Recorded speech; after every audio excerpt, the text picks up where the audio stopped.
Right, good morning everybody, and great to be back with you all again today. And a big thank you for those of you who have travelled far and wide to be with us here today.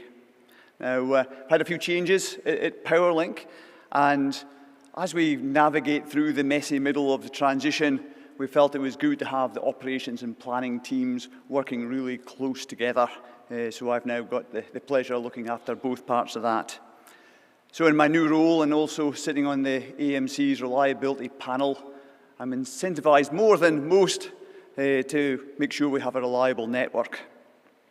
I want to take the opportunity this morning to explore, well, what will that network look like in the future, and how best do we work together to make sure we have a smooth energy transition.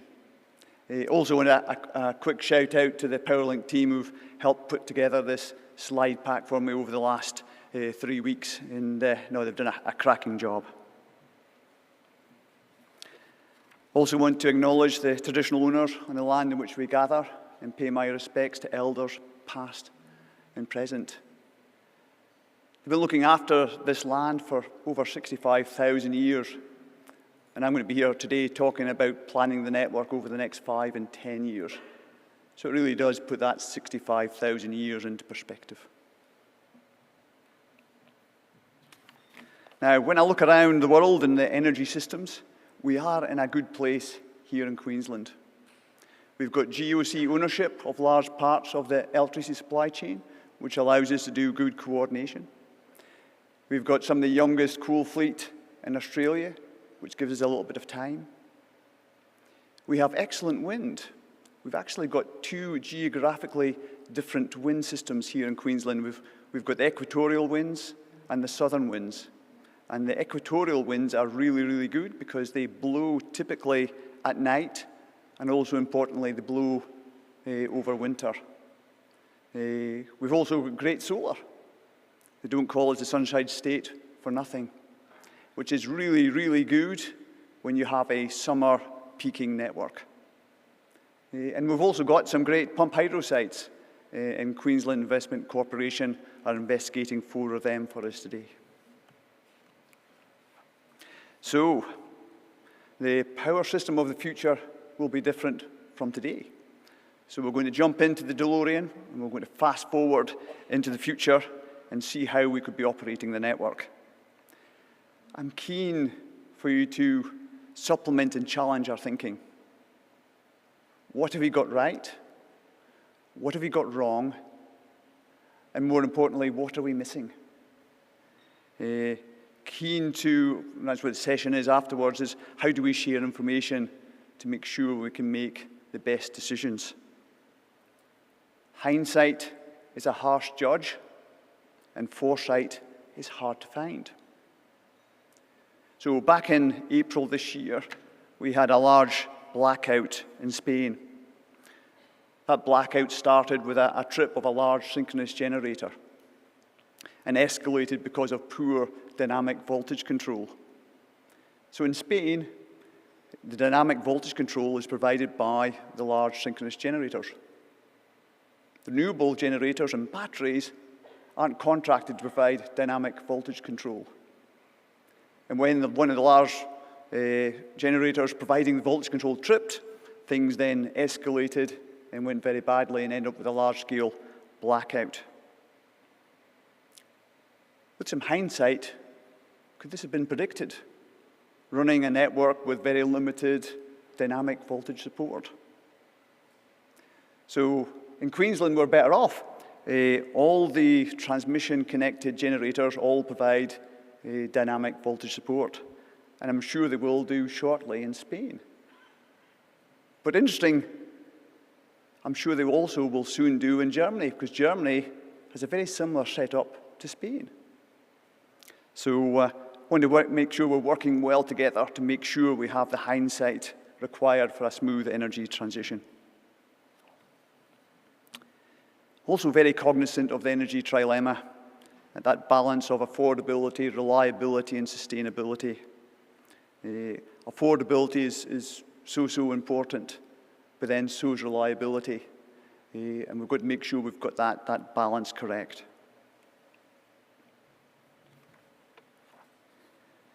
And reliability, it's not just transmission reliability, but it's reliability across the whole energy system. And looking through that different lenses of, will the system be stable under maximum demand conditions? Will it be stable under minimum demand conditions? What about Duncan-Flout conditions when it's not sunny and it's not windy? And if something bad was to happen, can we restart the system? Now, we can see that demand over the last 10 years has been growing steadily, particularly in the last couple of years, but also minimum demand. You can see that it's been dropping over the years as well. And that minimum demand has the potential to pose some operational challenges for us in the future. So what I want to do now is take a deep dive into a minimum demand day in the future. So look at the minimum demand. There's lots and lots of rooftop solar here in Queensland. And that's been great because it's actually helped reduce the maximum demand on the transmission network and our energy system. So with all the rooftop solar, we've actually had to invest less in the transmission network. But as you install more and more rooftop solar, it then does start to put downward pressure on minimum demand, particularly in August, September, October, when demand is naturally a bit lower and rooftop solar production is very, very high. Bit of variability, a bit like maximum demand, but the trend is very clear, reducing. And in August this year, we had a minimum demand of 2790. So this is the minimum demand forecast. This is from EMO's Electricity Statement of Opportunities. And you can see the red dot there is the 30-minute minimum demand. Now, I'm in operations, I also care about real time and looking at the 5-minute minimum demand. It was a little bit lower at 2656. So we've got to make sure we keep the network stable at the 2656 number. Now, minimum demand forecasting, very similar to maximum demand. You've got a 10%, 50%, and a 90% probability of exceedance. So the 90% probability of exceedance, that's the demand that you'd expect to have exceeded 9 years out of 10. Now you can see the demand forecast going forward, moderating minimum demand. And we're expecting that because of the uptake in behind-the-meter batteries, electric vehicle uptake, and also to make sure that we're going to see some demand start to move from the evening into during the day as well. So that's all going to help to moderate it. So from a planning perspective, we're looking at a 90% POE forecast. So that's the blue line at the bottom there. Now, we've assumed we can't export our minimum demand problem to New South Wales, because New South Wales will have low demand at the time that we're having our minimum demand. I can't see New South Wales turning off their rooftop solar to allow Queensland to keep our rooftop solar on. So we've assumed we can't export our way out. We've also assumed we need 165 megawatts of frequency control as well, which will be very important to move the generation up and down to balance the supply demand and keep the system running at 50 hertz. Now the red line, so that's the demand required to keep 11 generators running. And why is 11 important? 11 is the minimum number of synchronous generators we need to keep the network stable. The yellow line, so that's representing, so EMO, they will issue a market notice when you're 2 contingencies away from the network being unstable. So that's represented by the yellow line. So in summary, below the yellow line, market impacts. Below the red line, network and load impacts. And you can see that we're below both. So we need some help. But thankfully, help is here, and more help is on its way. So pump hydro. So pump hydro will definitely help. So this is if you think of it like a clock face, you've got midnight at the top, 6 in the morning, through to 6 at night, round about the bottom. More pumping, more shading into the middle, more generating, the shading goes out to the edge. So you can see that Wivenhoe on the minimum demand day in August was running as a pump from about 8 in the morning through to about 4:30 in the afternoon.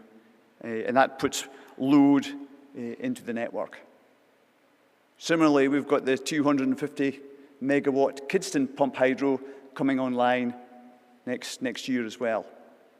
So those pump hydros pumping throughout the day will definitely help. So there you can see that the line jumps up.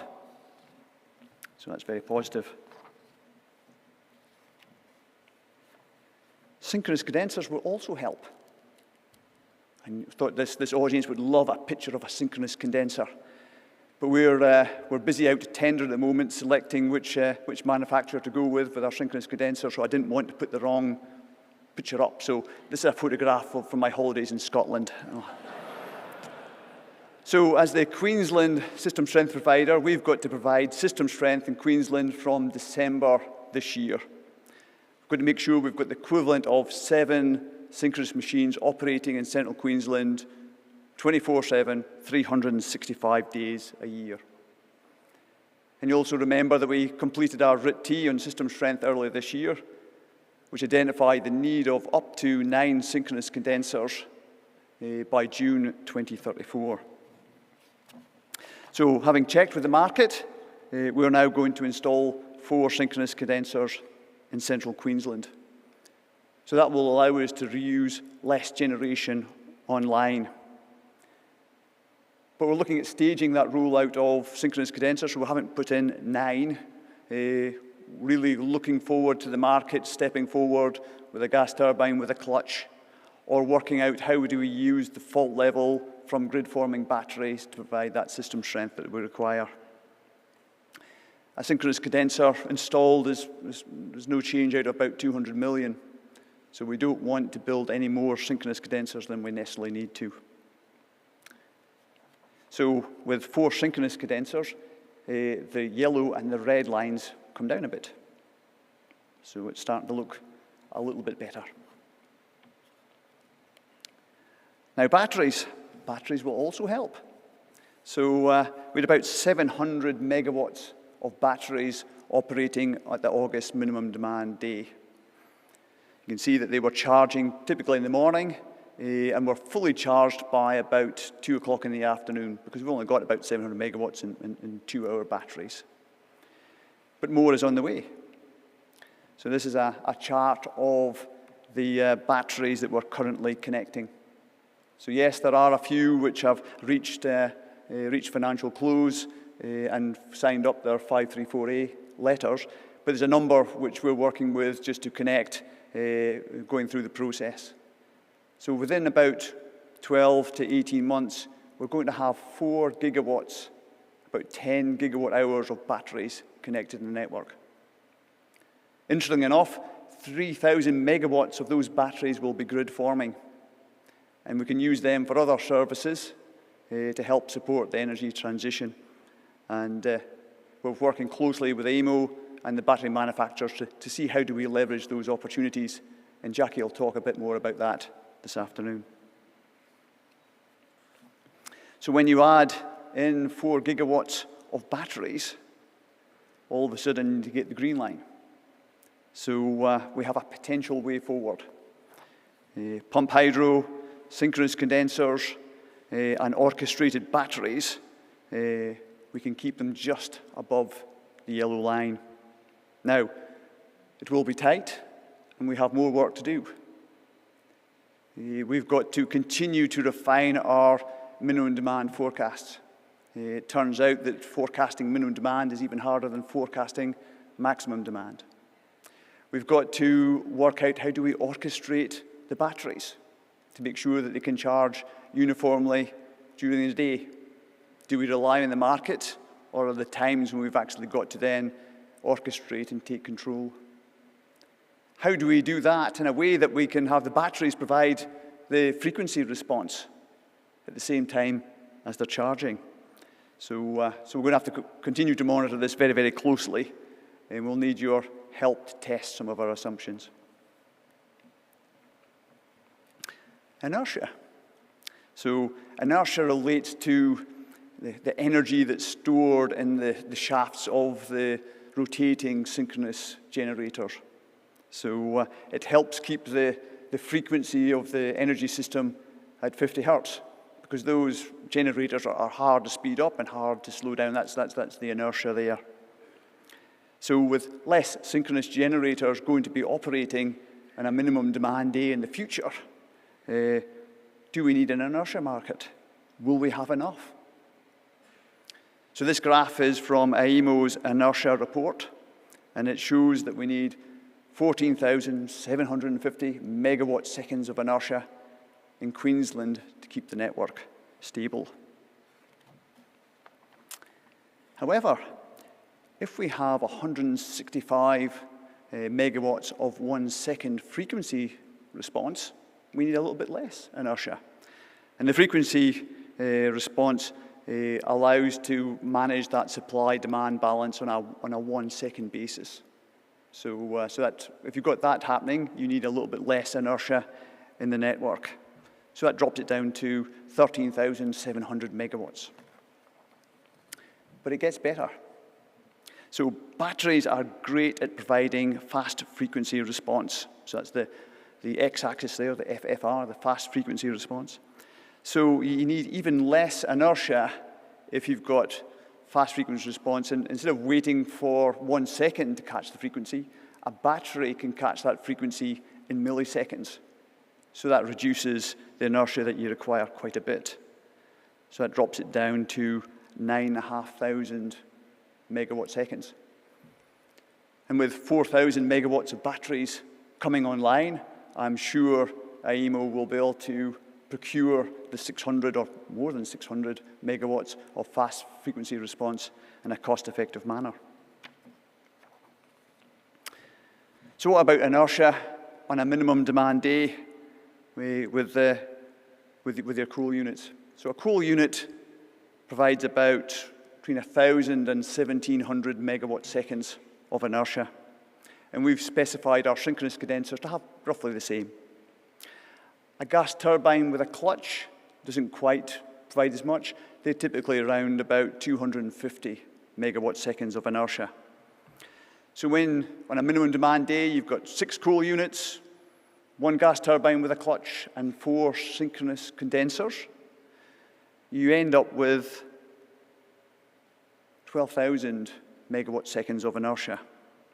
So from that perspective, we're looking like we're going to have enough inertia under those type of circumstances. Now, be a little bit cautious here. A number of PowerLink's transmission limits are dependent on transient and voltage stability. And transient stability are influenced by how much inertia you have in the network. So we've got a bit more studying to do to make sure that there's no significant changes to our limits when you want to run a network with less inertia and more fast frequency response. But it's looking quite positive. So by working together, looks like there's a path forward for minimum demand, system strength, and inertia. But we also need to make sure we have enough energy overnight. We don't want to go from what we call it an MSL, so a minimum system load event during the day when we don't have enough demand, to a lack of reserve event in the evening when you don't have enough generation and you've got too much demand. How could you go within 6 hours from having not enough demand to having too much demand? So need to make sure that we've got that enough generation to keep the lights on overnight. And you can see back in August that the generators and batteries had to ramp up 4,500 megawatts to the evening peak. So overnight, between about 6 at night to 7 o'clock in the morning, you need about 80 gigawatt hours. So when it's not sunny, how do you provide that 80 gigawatt hours? So with 6 coal plant on, at that minimum demand point, they can ramp up over the evening and provide 27 gigawatt hours of energy. Storage, so in a minimum demand day, that storage will be full. So Wivenhoe, Kidston, all the batteries will all be full. So they'll be able to help with 18 gigawatt hours of storage overnight. But it leaves a gap of 35 gigawatt hours. Now, we've got over 3 gigawatts of wind, either operational or under construction. And with wind, it typically blows at night. That will definitely help close the gap. What happens if it's not windy? That Duncan-Flout conditions, and this is why gas is such an essential insurance. So we've got about 3 gigawatts of gas generation on the network at the moment, and if they all worked for that 13 hours, that would provide the 39 gigawatt hours, and that would close the gap. But it's going to be particularly tight, and particularly when you factor in load growth over the next 5 years. So that's one of the reasons I keep saying that gas is good, and super happy to see its importance reinforced in the energy roadmap, to see my GOC cousins, Cleanco, Stanwell, and CS Energy implementing that 700 megawatts of gas turbines, and QIC doing the market sounding for another 400 megawatts. It's so important insurance. So Duncan-Flout conditions on a minimum demand day, going to be tight, but there's a way forward. System restart. So important principle in operations, plan for the worst, hope for the best, take great care to make sure that the network is stable. And that's why you go through so many loops as part of the generator performance standard process, to make sure that the generation we're adding to the network cohabits stably with others. But sometimes things don't go to plan, like in Spain earlier this year. But Spain wasn't a one-off. As you can see here, there have been many large outages across the world in recent times. So should a large event like that happen in Queensland, really important that we can restart the network quickly. So it's AEMO's responsibility for procuring restart services, and Powerlink works really closely with AEMO to work on those system restart plans. And the AMC Reliability Panel, we're currently reviewing the system restart standard. I particularly like the inclusion of the restoration services to make sure that to support the restart process. And when I talk to colleagues at Energy Catapult, that's an institution in the UK, it was set up to help with their transition, and my colleagues at Scottish Power, they see great value in using grid-forming batteries as part of your restart process. So when we fast forward to 2030, we've got to make sure that the plant that provides the energy to provide that system restart is available 365 days a year, 24/7. And on that minimum demand day, when you're running less coal generation, it's going to be super important to have the gas generators enabled with that restart capability. So when you bring your gas turbine, make sure it has a clutch for system strength, and make sure it is restart enabled. That's a bit of a trend you might have picked up from this morning. And also encourage the gas generators and grid-forming battery developers to have a chat with AEMO to understand what their system restart requirements will be like over the next 10 years.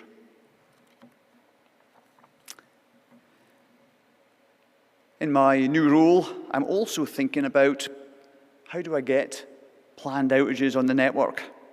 So these charts show the variability. So this is the flows between central Queensland and North Queensland. So 10 years ago, the flow was only to going north, and the variability was about 300 megawatts. Today, the flows go north and south, and the variability is over 1,000 megawatts. And we're seeing similar trends play out throughout the transmission network. So it's getting harder to plan outages and find those nice times of the year to take outages and minimize congestion and impacts on the market. And it's going to get even more complex. So with the amount of weather-dependent generation increasing. So currently it's about 13 gigawatts of weather-dependent generation when you take rooftop PV into account. Over the next 5 years, it's going to be closer to 19 gigawatts. So with so much weather-dependent generation, we're going to have to get better at forecasting the weather. But Gary Youngberry on Channel 9 doesn't always get it right. And when we talk to the Bureau, really, weather forecasting 10 days out is a bit hit and miss. And it's not until you get to within about 3 days that the weather forecast really does tighten up. But 3 days when you're planning outages 13 months in advance is not really going to work. So that's really challenging us. And how do we think about this, and is there anything we can do for planning outages in the future? So the price of network support is falling. So this is the frequency services in Queensland over the last few years, and you can see there's a trend going downwards. And with another 3 gigawatts of batteries going to be connected in the next 12 months, you'd expect that trend to continue. So how do we use batteries in these network services to minimize impacts during outages? So if we were planning an outage for 2 or 3 weeks, and there could be congestion depending what the weather was like, we could do a deal with a battery for some network support to help mitigate some of that impact. Now, just to manage expectations here, it's still we're still at the strategy stage. We see value in it, but it's not just a technical issue, it's a commercial aspect and a regulatory aspect to how to make this all work. But I certainly see that as another potential opportunity to minimize impacts on outages and help us manage the complexity of the network of the future. And flexible loads. So with variable generation, having flexible loads will be very, very useful. Now, traditionally, loads have been pretty inflexible. They pay the full transmission network charges, and we plan the networks to make sure that they be connected 24/7, 365 days a year. But with behind-the-meter batteries, with modern industrial processes, the opportunity for flexible load is becoming more and more real. Very keen to explore with customers, how do we provide value to you for a flexible load, particularly at times of maximum demand and also during outages. So in summary, operating the energy system is going to be different in the future. We should be alert, but not alarmed. Things will be tight, but there are solutions. And if you look at all those purple ticks that yesterday were green ticks, but they're now purple, the purple ticks, there are many, many options for us. We just need to work together to make sure that we can provide Queenslanders affordable, reliable, and sustainable energy.